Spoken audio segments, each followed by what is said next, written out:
per day.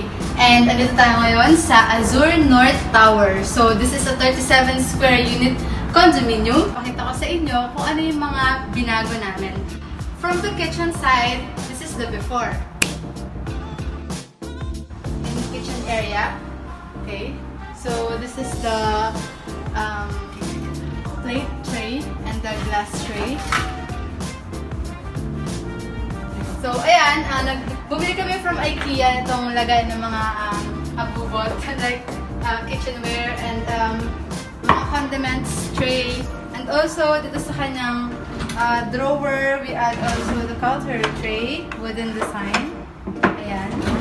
So, nagkabit din kami ng induction. And then ito, existing na from the unit. And wala naman kami binago for the sink.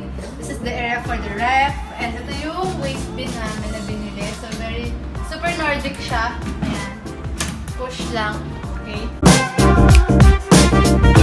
And nilagay din kami ng wooden slats para may partition between the ref or the kitchen and the main area, which is the living and entertainment room. Ito yung existing na niya na closet. So ngayon, ginawa namin siyang sliding door. So, you know, to maximize the space, ayaw natin ng space consuming yung kapag swing type. So, in bedroom area, this is the before.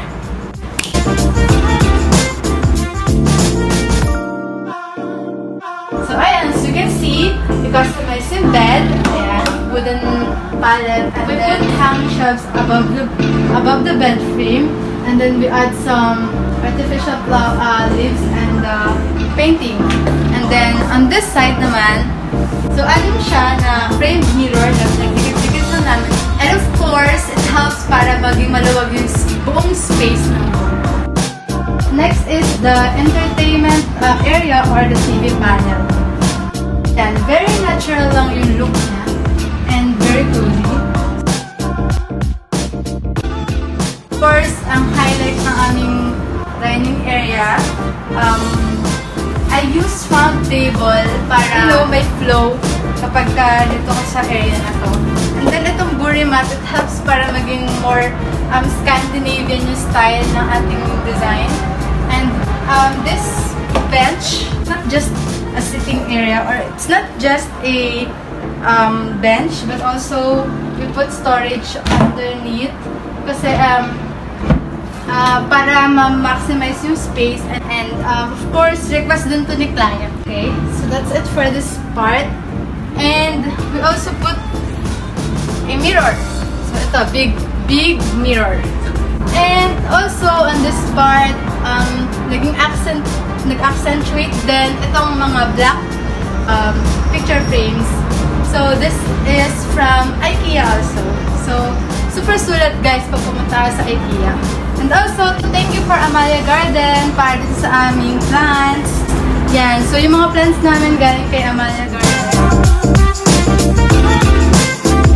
And of course, itong ating combi blinds na nag-add din ng accent at ganda sa ating space. Ayan. Diba? Napaka-aliwalas kapag perfect yung color niya for the tones na mga nakalagay dito. And so let's go naman sa ating mini balcony area. Naman sa area na to, wooden table. Sa kunwari, mag-work ka dito sa balcony area. So napaka-perfect ng view mo kapag morning magkakape ka dito habang nagbabasa ka ng books. Ayan. And also, nilagyan din namin siya ng artificial grass. Hindi siya request ni client, pero pinirso namin siya kasi it adds more parang natural vibe or parang garden vibe dito sa balcony area kahit na super small lang siya.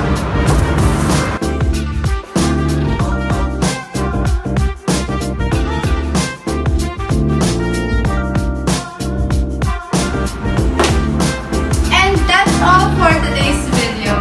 So, kung gusto po ninyo magpagawa sa Manila Interior Design Services, sa address at contact numbers na ito nyo kami makikita. See you on our next transformation. Bye-bye!